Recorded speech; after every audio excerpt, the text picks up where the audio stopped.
Listen now, dear dreamer, as the ancient winds carry whispers from a time when gods walked among mortals and the very air hummed with the divine mystery, when the azure waters of the Aegean Sea held secrets deeper than any mortal could fathom, and when a father's love and a son's wonder would write themselves across the heavens in a tale that still echoes through the corridors of eternity. Hello, gentle souls and lovers of ancient stories.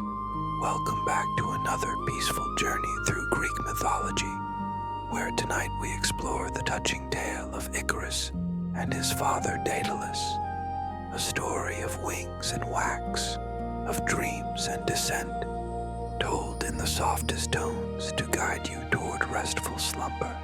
Before we begin our journey to the island kingdom of Crete and the workshops where wonders were born, if you find comfort in these whispered myths and gentle retellings, consider subscribing to Greek Myths for Sleep and leaving a quiet like on this video, as it helps these ancient stories find their way to other weary souls seeking the embrace of peaceful dreams, just as you are tonight, in the time before time was counted as we count it now, when the world was younger and magic flowed like honey through the veins of creation.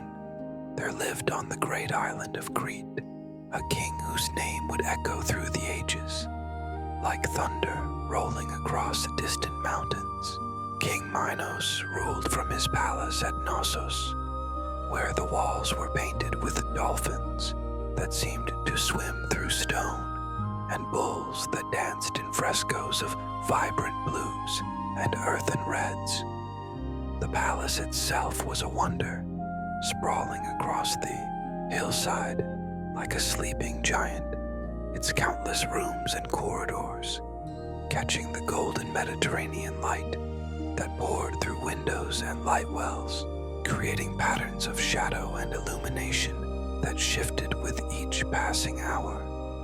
But before we speak of the king and his terrible secret, before we tell of the labyrinth that would become both prison and puzzle, we must first speak of Daedalus, the greatest craftsman and inventor the world had ever known, whose hands could shape bronze as easily as a potter shapes clay, whose mind could conceive of mechanisms and marvels that seemed to blur the very line between mortal achievement and divine creation. Daedalus had come to Crete from Athens, though the circumstances of his departure from that great city were shrouded in sorrow and shadow, for genius and tragedy often walk hand in hand through the corridors of fate.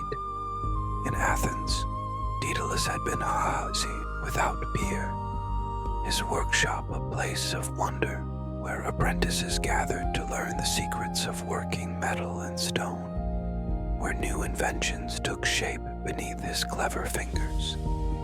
Among his students was his own nephew, Perdix, a boy of such remarkable talent that some whispered he might one day surpass even his legendary uncle. The boy had invented the saw by studying the backbone of a fish, had created the compass for drawing perfect circles, and his mind sparkled with possibilities like stars emerging in the evening sky. But in Daedalus's heart, where pride had built its fortress tall and strong, admiration curdled into envy, and envy fermented into something darker still. One day, as master and apprentice stood upon the sacred height of the Acropolis, gazing out over Athens spread below them like a tapestry woven from stone and life, a terrible moment arrived that would change everything. In a flash of jealous rage that he would regret for all his remaining days, Daedalus pushed the boy from the edge. But the goddess Athena, who watches over all craftsmen and values skill above all else, transformed Perdix into a partridge even as he fell. And to this day, that bird flies low to the ground, remembering its fear of heights. Daedalus fled Athens with the mark of kinslayer upon him, carrying his young son Icarus away from their homeland, seeking refuge across the wine-dark sea. King Minos welcomed the famous craftsman with open arms, for Crete was a kingdom that valued art and skill, where the palace walls themselves told stories in paint and plaster, where golden jewelry adorned both nobles and their gods. Daedalus found sanctuary in the workshops of Knossos, where he could practice his craft, far from the accusing eyes of Athens. The king commissioned countless wonders from his resident genius, dancing floors that seemed to move beneath the feet of performers, bronze guardians that could move as if alive, toys and treasures that delighted the court and filled the palace with marvels. But even in this island paradise, darkness was weaving its threads through the tapestry of fate. Queen Pasiphae, the wife of Minos, had been cursed by the gods with an unnatural desire, a passion that defied all reason and propriety. The curse had come from Poseidon himself, angry that Minos had failed to sacrifice a particularly magnificent white bull that had emerged from the sea, keeping it for his own herds instead. The god's revenge was cruel and strange, making the queen desire the very bull that should have been offered to the waves. In her desperation, Pasiphae came to Daedalus under cover of night, when the palace slept and only the night birds sang their lonely songs. She begged him, with tears that sparkled like diamonds in the moonlight, to use his incredible skill to help her fulfill her cursed desire. Daedalus, bound by the laws of hospitality and unable to refuse his patron's wife, crafted a hollow wooden cow of such realistic design that it fooled even the bull itself. Hidden within this creation, the queen's terrible wish was granted, and from this union came a creature that should never have been. The Minotaur, half man and half bull, a being caught between two worlds and welcome in neither. When the child was born with the head of a bull upon human shoulders, King Minos was faced with a dilemma that would have broken lesser men. He could not kill the creature, for it was still his wife's child, carrying royal blood in its strange form. Yet neither could he allow it to roam free, for as it grew, its hunger grew as well, and that hunger was for human flesh. The king turned once again to Daedalus, commanding him to create a prison that would hold this unnatural offspring, a place from which there could be no escape. And so Daedalus designed and built the labyrinth, a maze so complex that even he, its creator, could barely navigate its twisting passages without the ball of thread he carried with him. The labyrinth sprawled beneath the palace like the root system of some impossible tree, its corridors branching and rebranching, doubling back upon themselves, creating a geometry that seemed to defy the very laws of space. The walls were tall and smooth, built from stones so perfectly fitted that not even a blade of grass could grow between them. The passages were lit by shafts that reached up to the world above, allowing just enough light to see, but never enough to fully illuminate the way forward or back. In the center of this architectural marvel, in a chamber that few would ever see, and fewer still would leave, the Minotaur made its home. The creature grew larger and stronger with each passing year, its bellows echoing through the stone passages like thunder trapped underground. Every 7 years, or some say 9, Athens was forced to send 7 young men and 7 young women as tribute to Crete, and these unfortunate souls would be led into the labyrinth to meet their fate in the darkness of those endless corridors.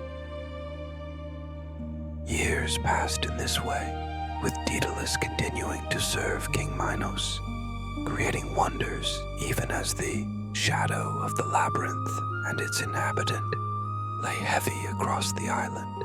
Young Icarus grew from a small boy into a youth of remarkable curiosity and spirit, spending his days in his father's workshop, learning the properties of bronze and wood, understanding the way forces could be channeled and redirected, watching as his father's hands turned raw materials into objects of beauty and function. The boy's laughter was one of the few sounds that could still bring a genuine smile to Daedalus' increasingly careworn face. But Daedalus had grown weary of his gilded captivity, for though he was honored in Crete, he was also a prisoner. Minos would never allow the builder of the labyrinth to leave, for he alone knew all its secrets. The craftsman who had given the king the means to contain his shame was now himself contained, trapped on the island as surely as the Minotaur was trapped. In the maze below, ships were forbidden to carry him, and the king's guards watched the harbors day and night.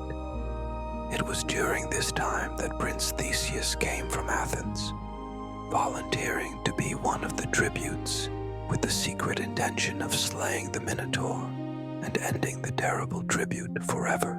Ariadne, the daughter of King Minos, fell in love with the brave prince the moment she saw him, his bearing noble even in chains, his eyes holding a fire that no imprisonment could dim. In her desperation to save him, she sought out Daedalus, begging him for the secret of the labyrinth. Moved by the princess' tears and perhaps seeing in her love a chance for his own freedom, Daedalus gave her a ball of thread, explaining how Theseus could tie one end at the entrance and unwind it as he went deeper into the maze, thus ensuring he could find his way back out after confronting the monster. The plan worked perfectly. Theseus entered the labyrinth, found the sleeping Minotaur in its central chamber, and in a battle that shook the very foundations of the palace above, ended the creature's tormented existence. Following the thread back through the darkness, he emerged victorious and fled Crete with Ariadne and the other Athenian youths. When King Minos discovered that Daedalus had helped in this betrayal, his rage was like a storm breaking over the mountains. He imprisoned both the craftsman and his son in a tall tower overlooking the sea, declaring that they would remain there until he decided their fate. The tower was comfortable enough, with beds and food, but its walls were high and smooth. Its doctor barred from the outside, and guards stood watch at all hours. Daedalus and Icarus could see the harbor from their window, could watch the ships coming and going, their white sails like the wings of great birds against the blue of sky and sea. But freedom seemed as distant as the horizon itself. It was then, in the quiet hours of their imprisonment, that Daedalus conceived his most audacious plan. As he stood at the tower window, watching the gulls wheel and cry in the salt air, inspiration struck like lightning, illuminating a darkened landscape. If Minos controlled the land and sea, then they would escape through the one realm the king could not command, the very air itself. They would fly from their prison, like the birds that mocked their captivity with their effortless freedom. Daedalus began his work in secret, sending Icarus to gather feathers whenever the guards allowed them the small freedom of walking upon the tower's roof. Large feathers from eagles and swans formed the foundation, while smaller feathers from gulls and doves would fill the gaps.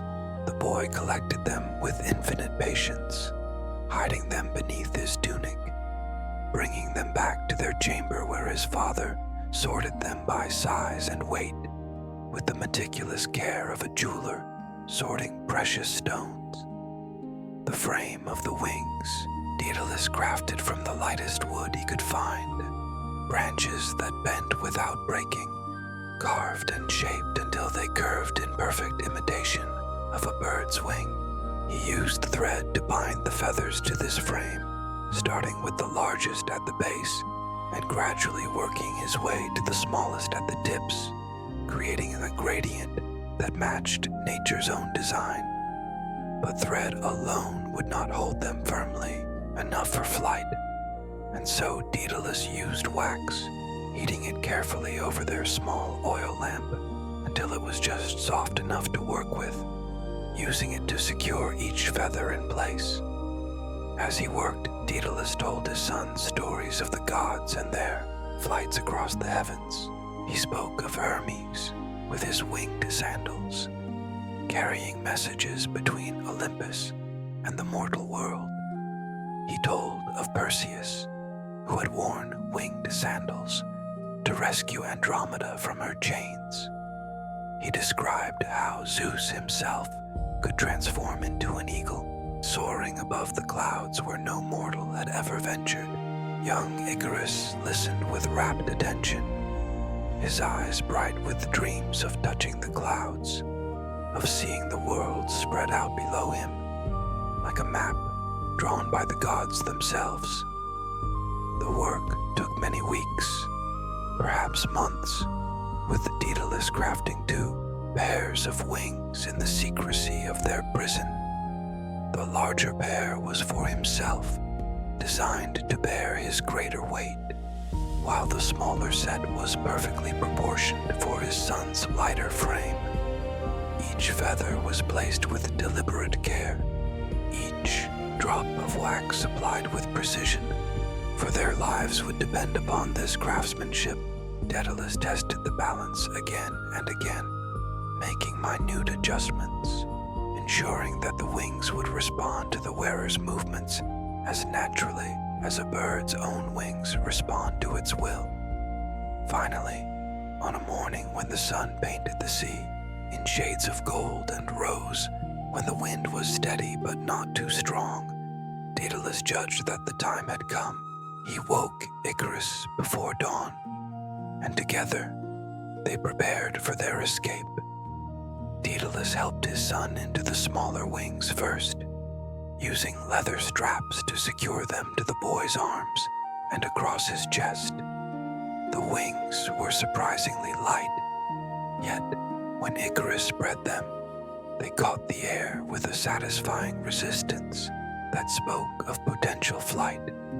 Then came the moment for instruction, and Daedalus spoke to his son with all the gravity of a priest conducting a sacred ritual. He explained that they must maintain a middle course through the air, flying neither too high nor too low. If they flew too close to the sea, the spray and moisture would dampen the feathers, making them heavy and useless for flight. But if they soared too high, approaching the realm of Helios, who drives his chariot of fire across the sky each day, the sun's heat would melt the wax that held their wings together, and the feathers would fall away like leaves in autumn. Daedalus cupped his son's face in his hands, looking deep into those young eyes that held such trust and excitement. He repeated his warnings, made Icarus promise to follow closely behind him, to watch his father's flight path and match it exactly. The boy nodded solemnly, but Daedalus could see the excitement dancing in his eyes like sunlight on water, could feel the barely contained energy in his young body, eager to leap into the vast blue unknown. With his own wings secured, Daedalus led his son to the tower's highest window.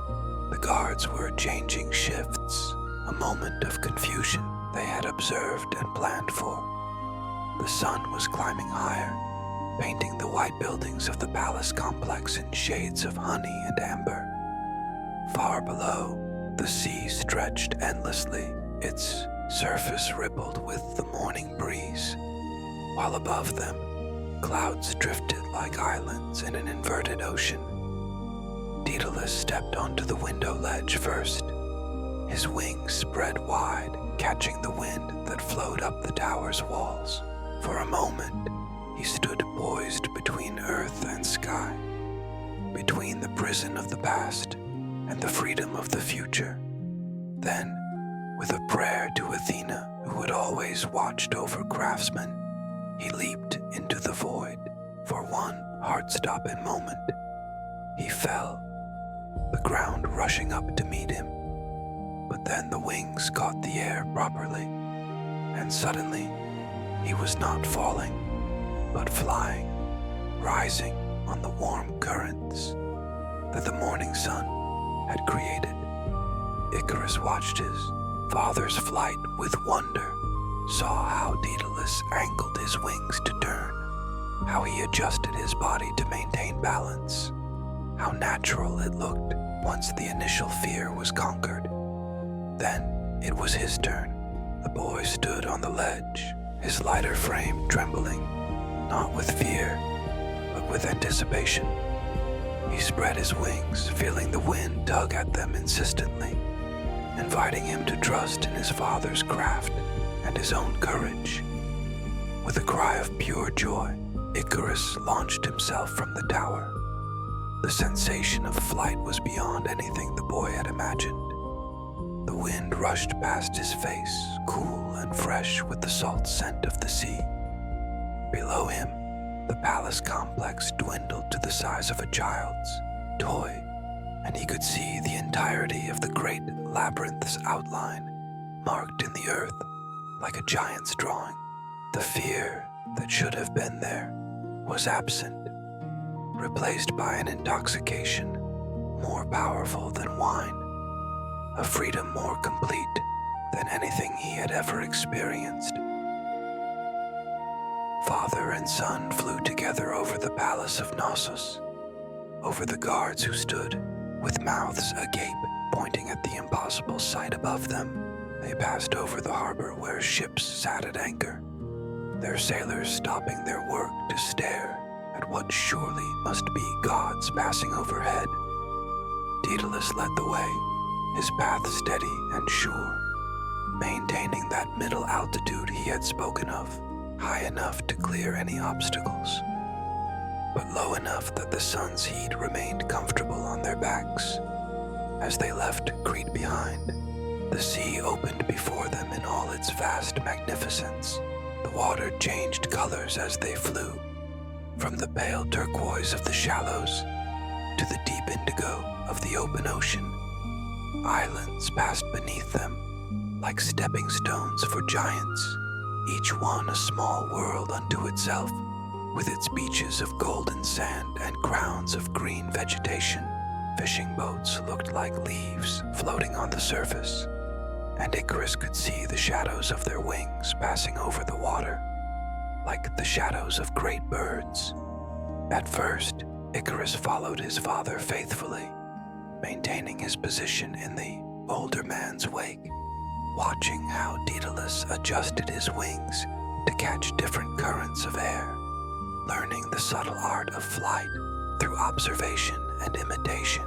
They passed over Samos, where the future philosopher Pythagoras would one day be born, and Delos, the sacred island where Apollo and Artemis had entered the world. Each island had its own character from above, its own pattern of hills and valleys, forests and fields. But as the hours passed and the wonder of flight became familiar, Icarus began to grow bold. The warnings his father had given him seemed overcautious now, the product of an old man's excessive worry. What harm could it do to soar just a little higher, to see how high these miraculous wings could carry him? The boy began to test his boundaries, swooping down toward the waves, to see his reflection racing across the surface, then climbing higher to feel the cooler air of the upper reaches. Daedalus, focused on navigation and watching for signs of land ahead, did not immediately notice his son's increasingly adventurous flight. His mind was calculating distances, considering where they might land to rest, planning the remainder of their journey to freedom. It was only when he turned to check on Icarus that he saw the boy had climbed far above him. a small figure against the blazing disk of the sun. The father's cry of warning was caught and scattered by the wind. Icarus was too far away, too lost in the ecstasy of his ascent to hear. The boy climbed higher and higher, his wings beating strongly, carrying him up toward the realm of the gods themselves. He could see the curvature of the earth below, could see clouds from above for the first time in human history, their tops brilliant white in the sunlight, while their bottoms were gray with shadow. The air grew thinner and cooler, but also closer to the sun's unbridled power. Icarus felt like he was approaching Olympus itself, that at any moment he might see Zeus seated on his throne of clouds, or catch a glimpse of Apollo's fiery chariot blazing across the heavens. The transformation from prisoner to something approaching divine was so complete, so intoxicating, that all earthly concerns fell away like chains made of mist. He was no longer Icarus the boy, the craftsman's son, the prisoner of King Minos. He was a creature of the air, a being of pure freedom, touching the face of infinity. But even as he reveled in this transcendent moment, the sun's heat was doing its patient work. The wax that held his feathers in place began to soften, first becoming pliable, then starting to drip. One feather came loose, then another, floating away, like messages written in a language only the wind could read.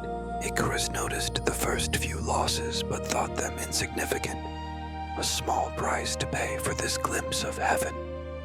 But as more feathers departed, the wings began to lose their shape, their carefully crafted structure compromised. The boy felt the change in an instant, the solid support of air beneath his wings suddenly becoming unreliable, full of gaps where feathers had been. He tried to compensate by beating his wings harder, but this only hastened their destruction. The wax was flowing freely now, running down the wooden frame like tears, and feathers were departing in clouds, creating a trail across the sky, like a comet's tail made of earthly rather than celestial materials.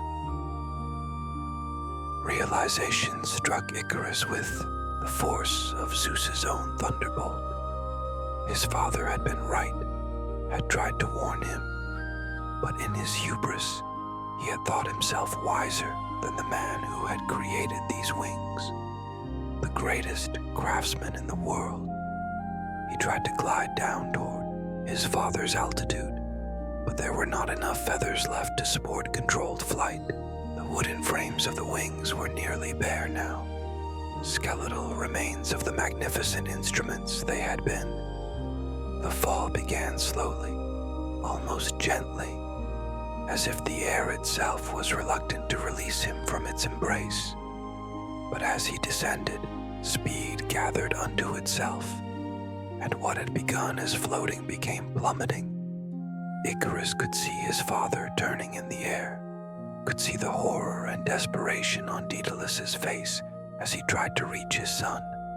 But the distance was too great, the fall too swift. The boy spread his arms wide, the few remaining feathers fluttering uselessly, and for a moment he looked like a strange bird performing its last dance against the canvas of the sky.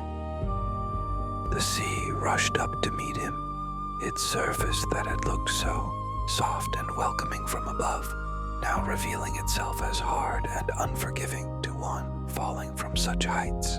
In his last moments, Icarus saw many things with the clarity that comes when time seems to slow. His father's workshop in Athens, where he had played as a tiny child, his mother's face which he could barely remember, the tower room in Crete where he and his father had crafted their escape, the faces of the guards as they watched two figures take flight. He saw, too, the generations yet to come who would tell his story. would paint his fall on pottery and weave it into poems, would see in his fate both warning and inspiration. The impact with the water was swift and final, the sea accepting his body into its depths with barely a splash to mark the tragedy. Where moments before there had been a boy transformed into something almost divine, now there were only scattered feathers floating on the waves, turning in slow circles as if performing a funeral dance. The wooden frames of the wings floated briefly before they too were claimed by the depths, leaving only the memory of their brief, glorious functionality. Daedalus circled the spot where his son had vanished, calling Icarus's name until his voice was raw, until no sound would come from his throat, but wordless cries of grief. He flew lower and lower, dangerous close to the waves himself, searching for any sign of his boy. But the sea guards its treasures jealously and would not return what it had taken. The feathers that floated on the surface were already dispersing, carried away by currents and wind, spreading across the waters like seeds that would never grow. The greatest craftsman in the world had created wings that could carry a man through. The sky had achieved what no mortal had done before, had touched the realm of the divine with his ingenuity, but he had not been able to craft wings strong enough to bear the weight of youthful ambition, had not been able to engineer a device that could withstand the heat of dreams that burned too bright. His greatest creation had become the instrument of his greatest loss. Eventually, with the sun beginning its descent toward the western horizon, painting the sky in shades of mourning, purple, and red, Daedalus was forced to continue his flight. He could not hover forever above his son's watery grave, for his own wings were beginning to tire, the wax softening slightly in the afternoon heat, the feathers rustling with the strain of extended use. With tears streaming down his face, carried away by the wind before they could fall to join the sea below, he turned toward the nearest land. Daedalus alighted on a small island, his landing clumsy with exhaustion and grief. The wings that had carried him to freedom now feeling like chains, made of feathers and sorrow. He removed them with shaking hands, these marvels of engineering that had cost him everything, and for a moment considered burning them, sending their smoke up to the gods as an offering, a plea for the return of what could never be returned. But in the end, he simply left them on the shore, where the waves would eventually claim them as they had claimed his son. The body of Icarus washed ashore on a nearby island days later, carried there by currents that seemed guided by divine mercy, allowing the boy to receive proper burial rites, rather than remaining forever lost in the depths. The island came to be called Icaria in his memory, and the sea surrounding it, the Icarian Sea, names that would persist through centuries, ensuring that every sailor who passed through those waters would remember the boy who flew too close to the sun. Daedalus made his way eventually to Sicily, where he found sanctuary in the court of King Cocalus. There he continued to create wonders, for the urge to craft and build was so deeply a part of him that not even grief could extinguish it entirely. He constructed a golden honeycomb so realistic that bees tried to fill it with honey, a fortress on a cliff that seemed to grow from the rock itself, and countless other marvels that brought fame to his new patron. But those who knew him said that he was never the same, that something in him had broken when Icarus fell, a spring of joy that could never be rewound.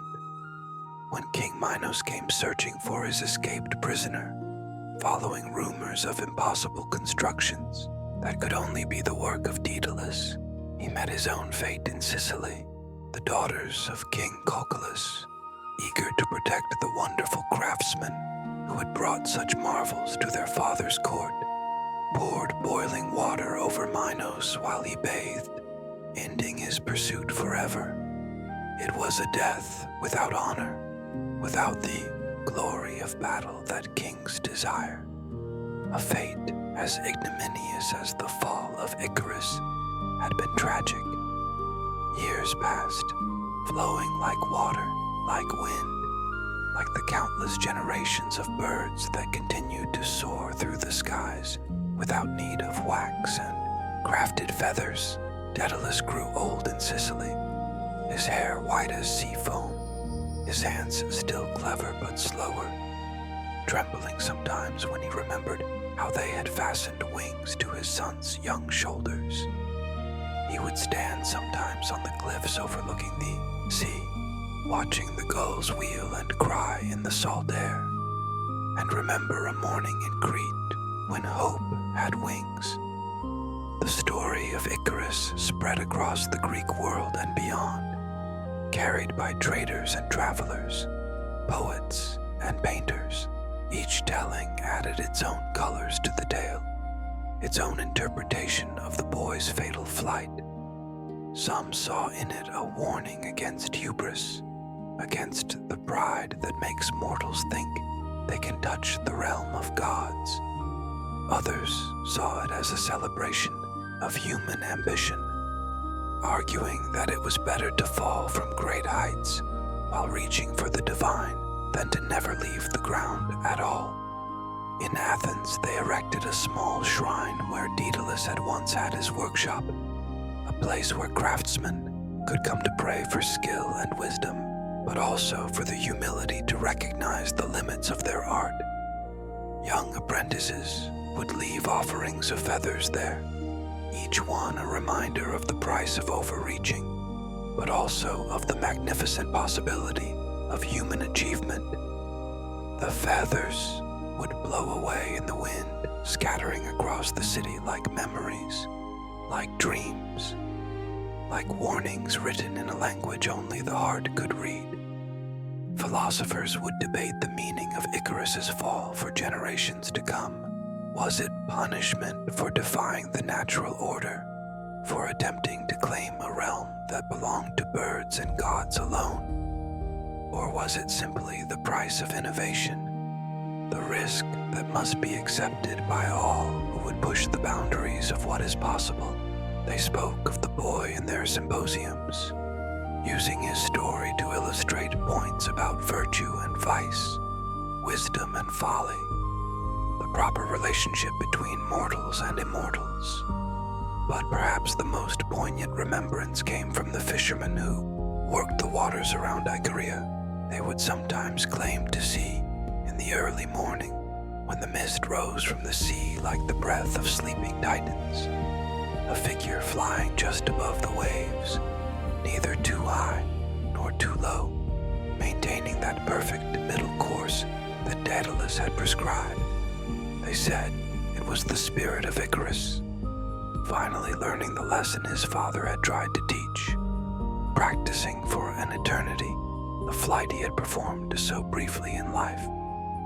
The sun continued its journey across the sky each day, Helios driving his chariot of fire from east to west, unmarked by the boy who had dared approach too close.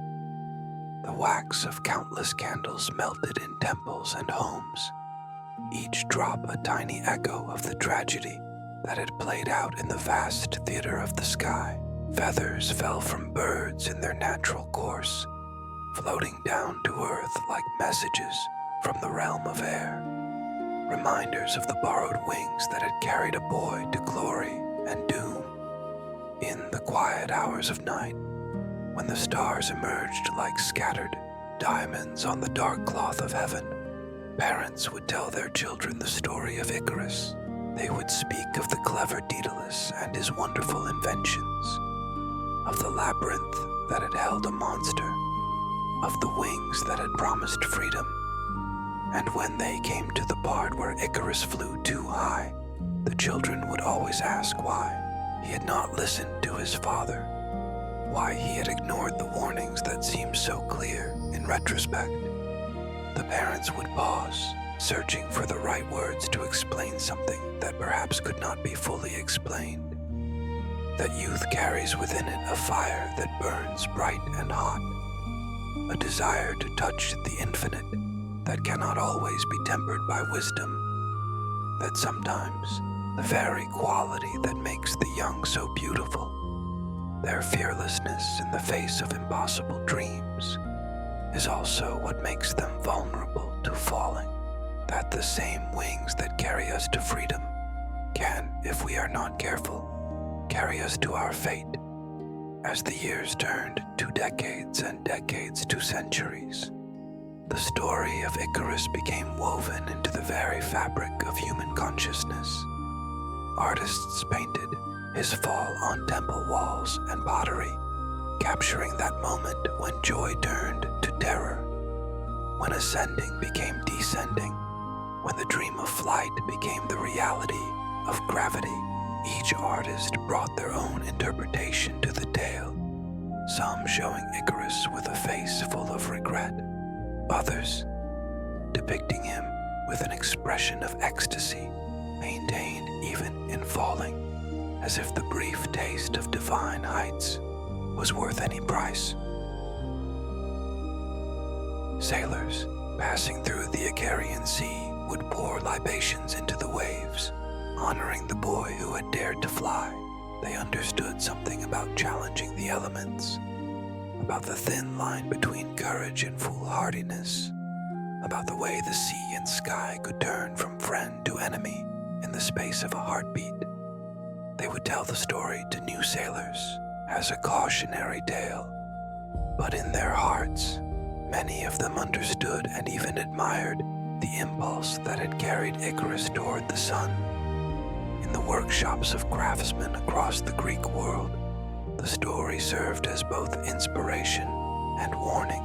Yes, create wonders, push the boundaries of what is possible, bring forth marvels that blur the line between mortal and divine achievement. But remember, too, that every creation carries within it the seeds of both triumph and tragedy, that the same ingenuity that solves one problem might create another, that wisdom lies not just in knowing how to build, but in understanding the consequences of what we build.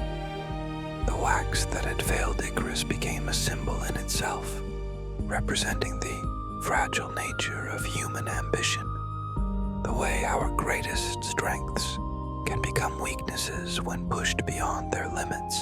Poets would speak of arts that melted like wax when approaching the heat of passion, of resolve that softened like wax in the face of temptation, of dreams that dripped away like wax tears when brought too close to the harsh light of reality. But there was another aspect to the story that some recognized, particularly those who had lost children of their own. They saw in Daedalus not just the brilliant craftsman brought low by hubris, but a father who had tried to give his son wings, literally and metaphorically.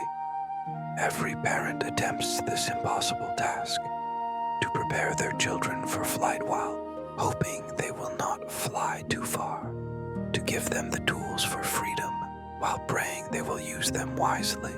The tragedy was not just that Icarus fell, but that Daedalus had to watch, helpless, as his greatest gift to his son became the instrument of losing him. In the mysteries celebrated at Eleusis and other sacred sites, priests would sometimes speak of Icarus as a symbol of the soul's journey. The flight toward the sun represented the soul's desire to return to the divine source from which it came, while the fall represented the inevitable return to earth, to mortality, to the physical realm that claims all living things eventually. In this interpretation, Icarus had succeeded in his deepest purpose, had touched for a moment the infinite, even if that touch had cost him everything. Children playing in the streets and fields would sometimes spread their arms wide, pretending to be Icarus running with the wind, and imagining they could feel feathers catching the air. They would compete to see who could maintain their flight the longest, who could resist the temptation to fly too high or swoop too low. In their games, Icarus sometimes listened to his father, sometimes reached the far shore safely, sometimes became a bird permanently and lived forever in the sky. Children, in their innocence, rewrote the ending according to their hopes rather than history. The mothers watching these games would feel a familiar chill, recognizing in their children's outstretched arms the same reaching toward impossible dreams that had doomed Icarus. They knew that they could no more clip their children's metaphorical wings than Daedalus could have refused to make real ones for his son. The desire for flight, for freedom, for touching something greater than ourselves is written into the human heart as surely as the instructions for breathing. As Greek culture spread across the Mediterranean, carried by merchants and colonists, warriors and wanderers, the story of Icarus traveled with it.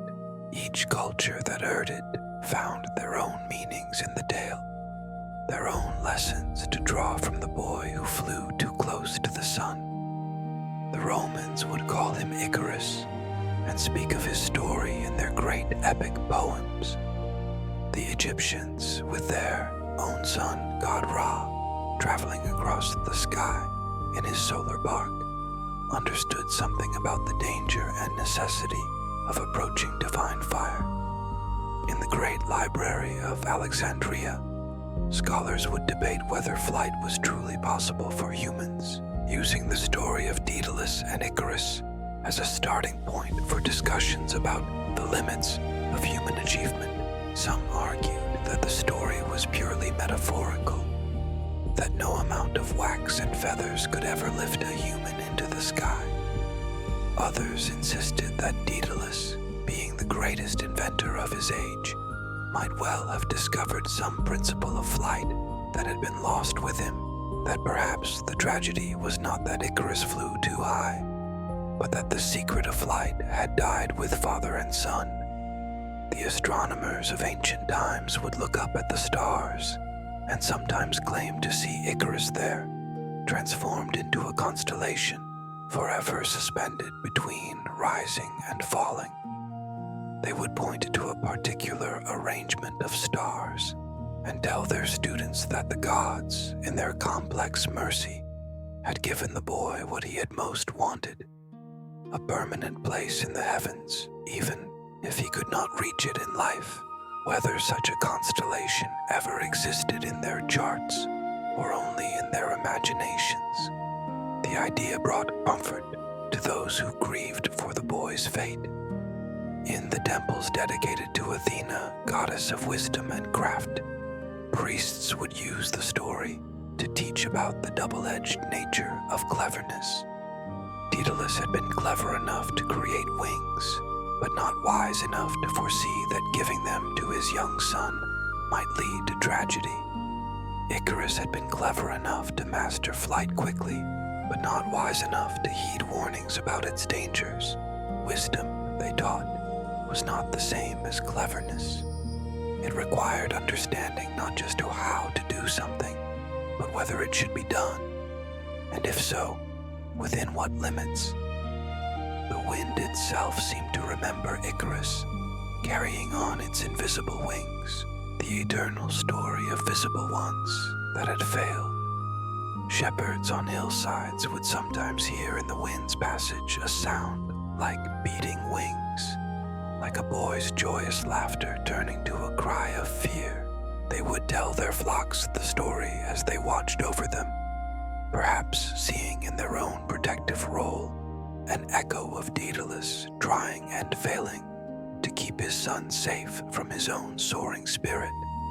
In the caves, sacred to the Muses, those 9 daughters of Zeus who inspired all art and knowledge, singers would compose hymns about Icarus that were both lament and celebration.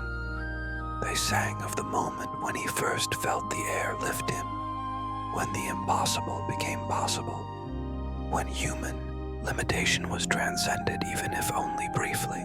They sang too of the falling, but in their verses, the fall was sometimes portrayed not as failure, but as completion, the necessary conclusion to a perfect arc across the sky. The metalworkers who followed in Daedalus's tradition would sometimes create small bronze feathers as votive offerings, each one a prayer for the wisdom to know the limits of their craft and the courage to push those limits when appropriate. These feathers would accumulate in certain temples, creating metallic wings that could never fly, but which served as eternal reminders of ones that had, however briefly. When the sun hit these bronze feathers at the right angle, they would gleam like the real feathers must have gleamed in that long ago morning when a father and son escaped their prison. Philosophers of later ages would use Icarus as an example in their teachings about the nature of happiness and fulfillment. Was Icarus ultimately happy? They would ask their students, having tasted flight even though it led to his doom. Or would he have been happier living a long, earthbound life, never knowing the ecstasy of soaring through clouds? These discussions could go on for hours, with valid arguments on both sides, for the question touched on fundamental issues about the purpose of human existence, the value of experience versus longevity, the price worth paying for transcendent moments. The fishermen who worked the waters where Icarus had fallen developed their own traditions around the story. They would throw the first fish of the season back into the sea as an offering to the boy's spirit, saying that just as Icarus had briefly entered the realm of birds, so had he finally entered the realm of fish. They claimed that on very calm days, when the sea was like glass, you could sometimes see a shadow passing beneath the surface that looked like wings, as if Icarus had found in the depths the sustainable flight that had eluded him in the heights. In the workshops where young people learned trades, masters would tell the story as a lesson about the importance of gradual progress.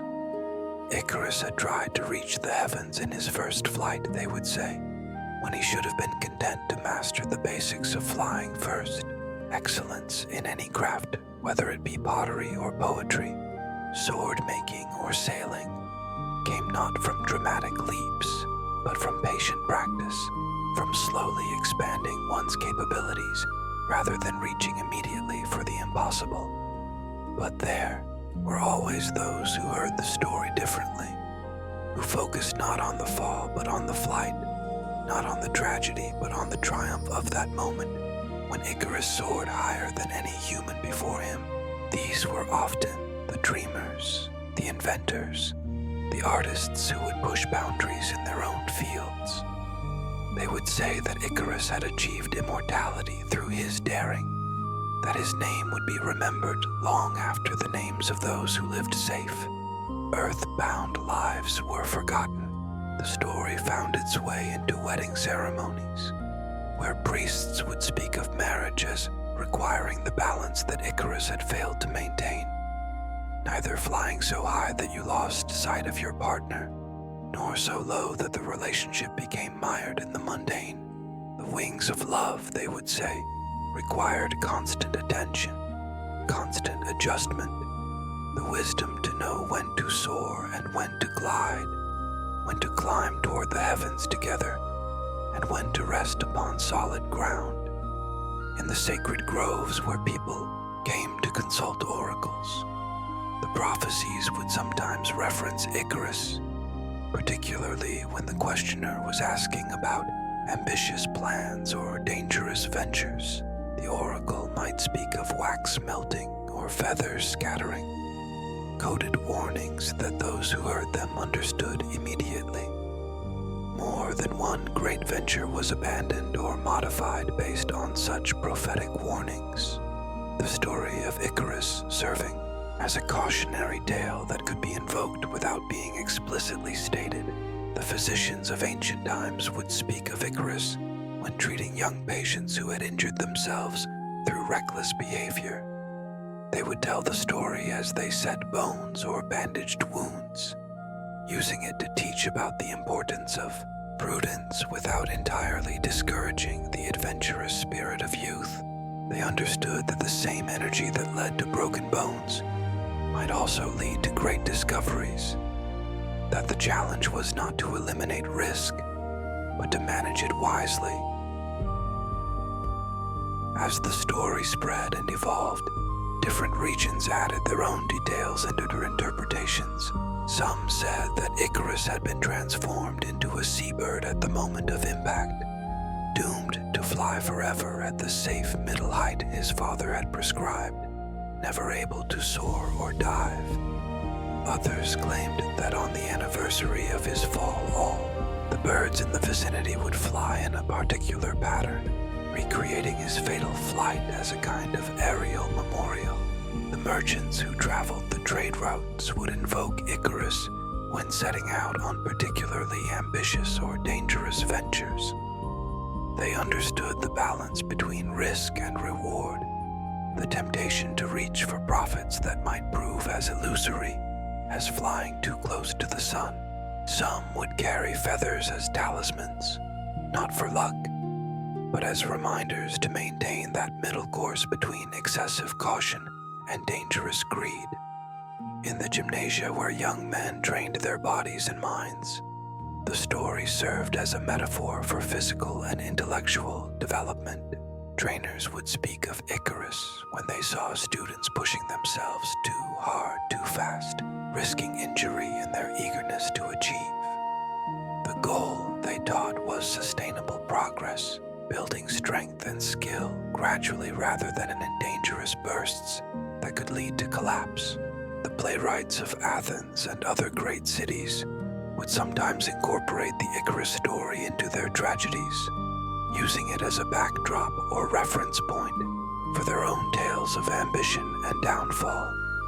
Audiences would nod knowingly when a character was compared to Icarus, understanding immediately that this was someone whose reach would exceed their grasp, whose dreams would lead to destruction. But it was in the quiet moments, in the stories told around hearth fires when the day's work was done, that the tale of Icarus perhaps had its greatest impact. Parents would hold their children close as they told of the boy who flew, feeling in their hearts the echo of Daedalus's loss. Children would dream that night of flying, but their dreams would be tempered with caution, the story having planted in their young minds an understanding that not all boundaries are meant to be crossed, not all limits are meant to be exceeded.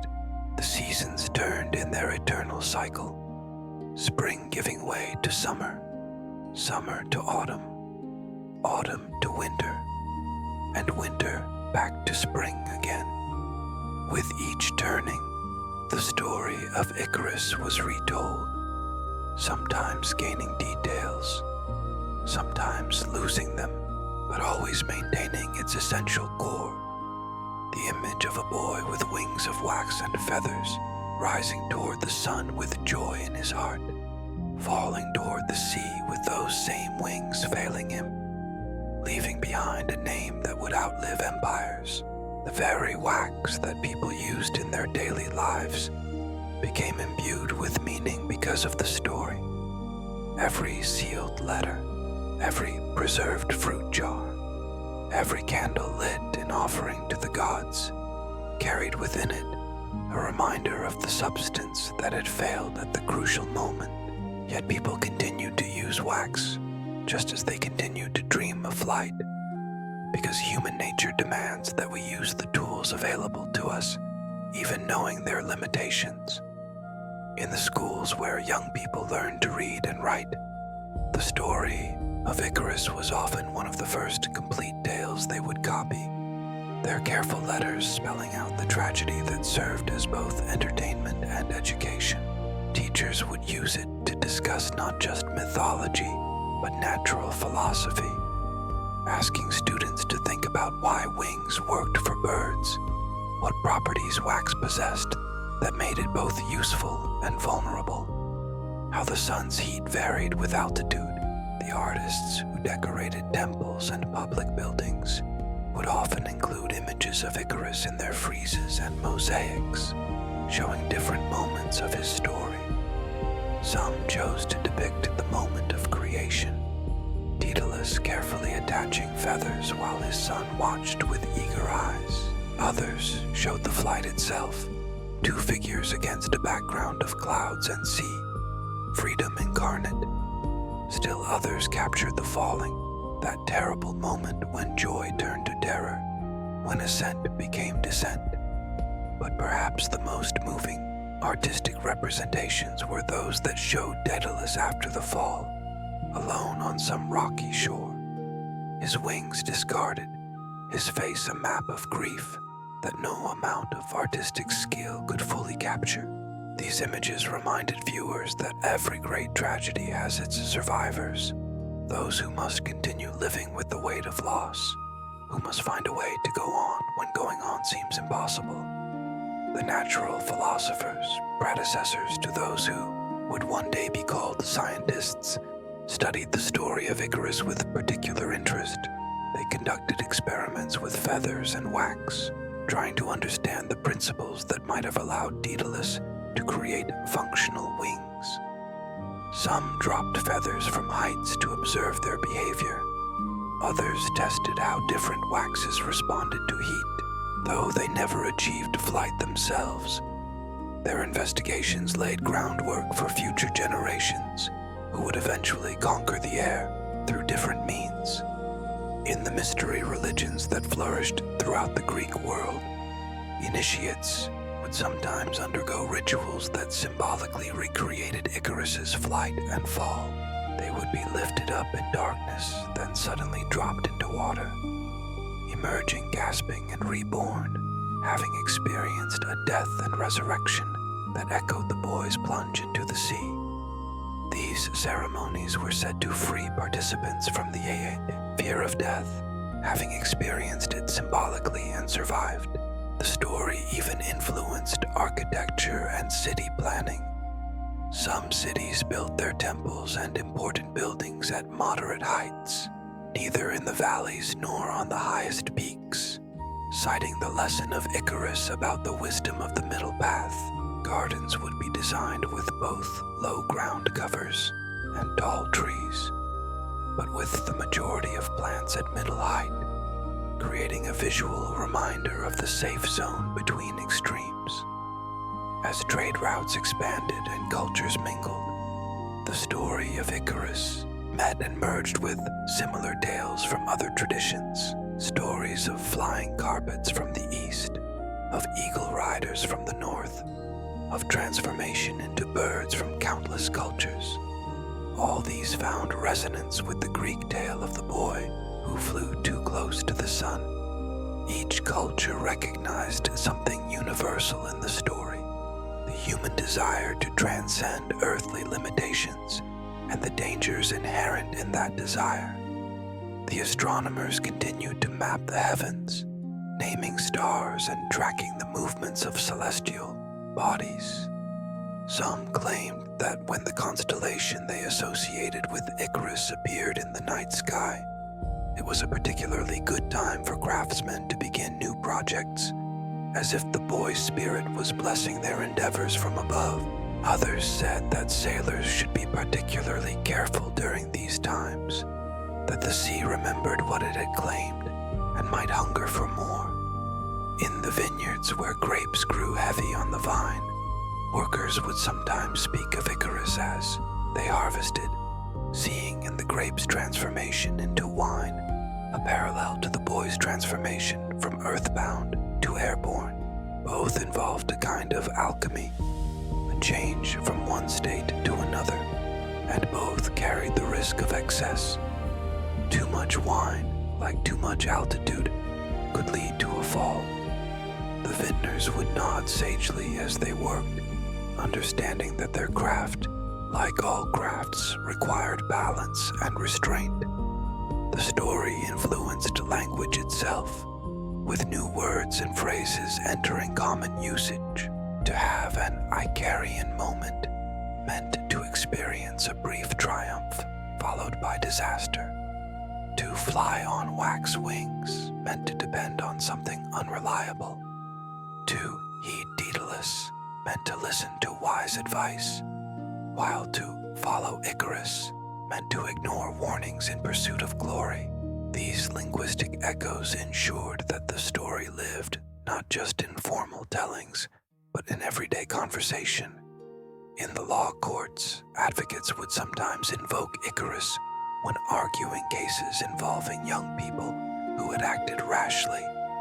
They would argue for mercy, saying that youth carried within it an Icarian spirit that could not always be controlled, that the desire to fly was natural, even if the judgment about how high to fly was not yet developed.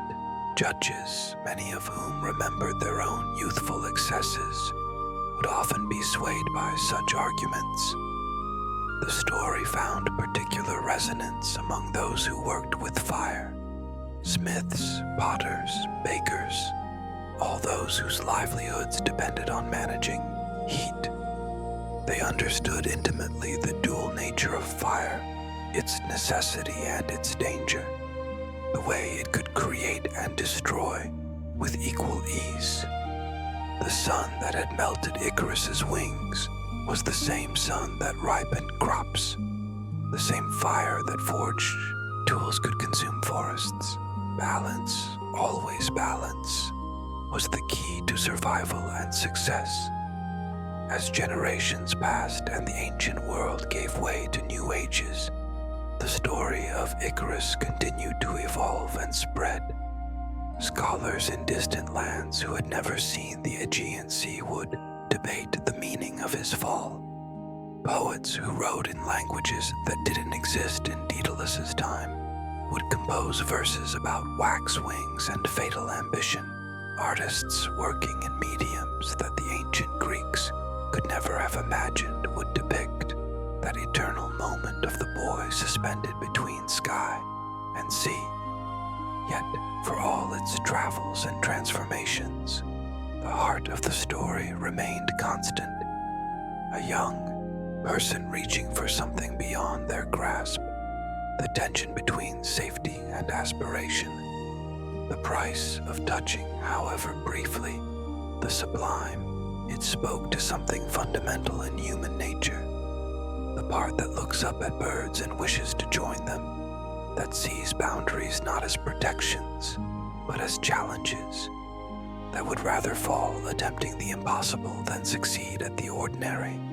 And now, as this gentle night deepens around us, as the stars wheel overhead in their eternal patterns, perhaps we can see Icarus not as a cautionary tale alone, but as a reminder of the courage it takes to spread our wings at all. Every achievement humanity has ever made required someone to risk their own version of flying too close to the sun. Every discovery, every innovation, every work of art that moves us came from someone willing to leave the safety of the ground.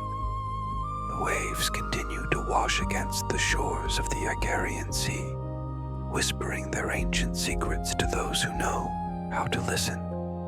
The wind carries feathers from countless birds, each one a small reminder of the miracle of flight that we have learned to achieve through means as Daedalus could never have imagined.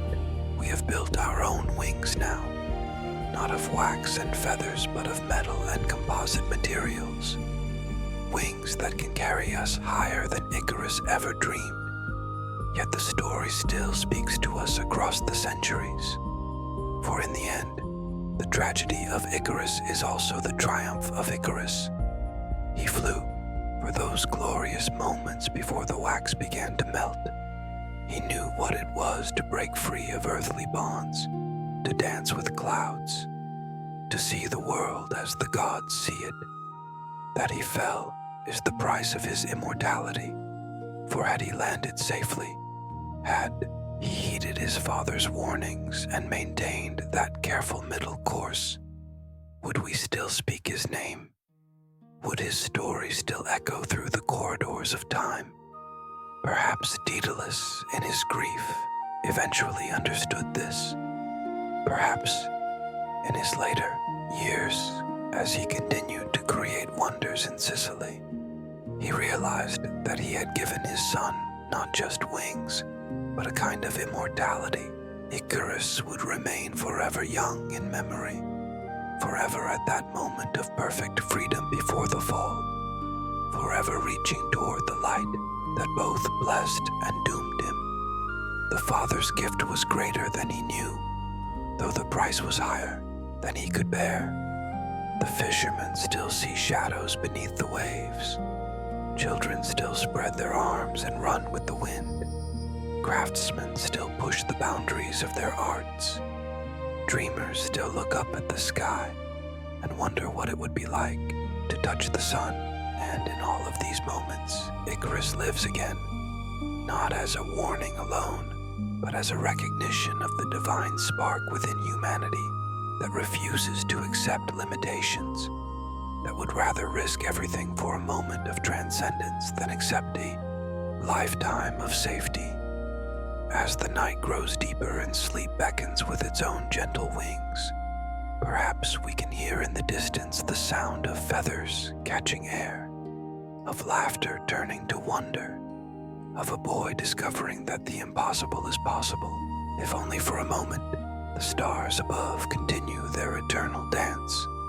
The sea below keeps its ancient rhythms, and somewhere between them, in the realm of memory and myth, Icarus is still flying, forever young, forever brave, forever reaching toward the light. The temples are quiet now, their altars cold, their priests long since gone to dust. The palace at Knossos lies in ruins, its painted dolphins faded, its dancing floors still. The labyrinth, that great puzzle that started it all, has crumbled into uncertainty, its passages filled with earth and time. Yet the story survives, passed from voice to voice, from pen to pen, from heart to heart, as vital now as it was when Daedalus first cried out his son's name over the uncaring waves. In every parent who watches their child take risks, in every teacher who sees a student push beyond safe boundaries, in every artist who reaches for impossible beauty, in every inventor who dreams of changing the world, the spirit of Daedalus and Icarus lives on. We are all, in our ways, crafting wings for ourselves and those we love, hoping they will carry us to freedom while fearing they will carry us to our fate. The wax is always melting somewhere. Feathers are always scattering on some wind. Someone is always falling from a height they should not have attempted. But someone is also always rising, spreading untested wings, feeling for the first time the miracle of leaving the ground. You, sun that doomed Icarus, continues to bless us with its light and warmth, asking only that we respect its power, that we remember the lessons written in light and shadow, in rising and falling, in flying and failing.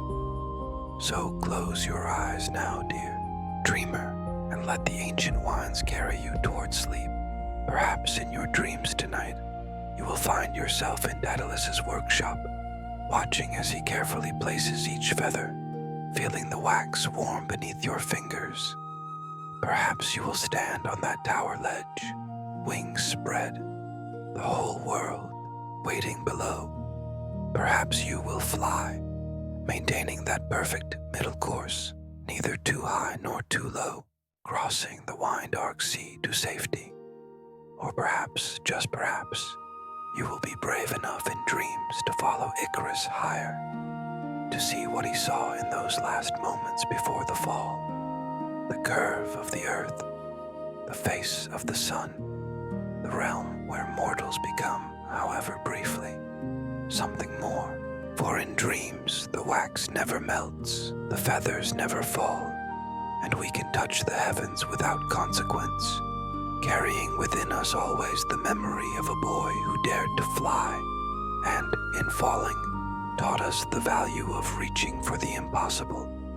The night deepens, the stars wheel overhead, and somewhere in the space between waking and sleeping, between earth and sky, between possible and impossible, Icarus flies on, eternal and free, a reminder that sometimes the greatest tragedy is also the greatest triumph, that sometimes falling is just another way of learning to soar.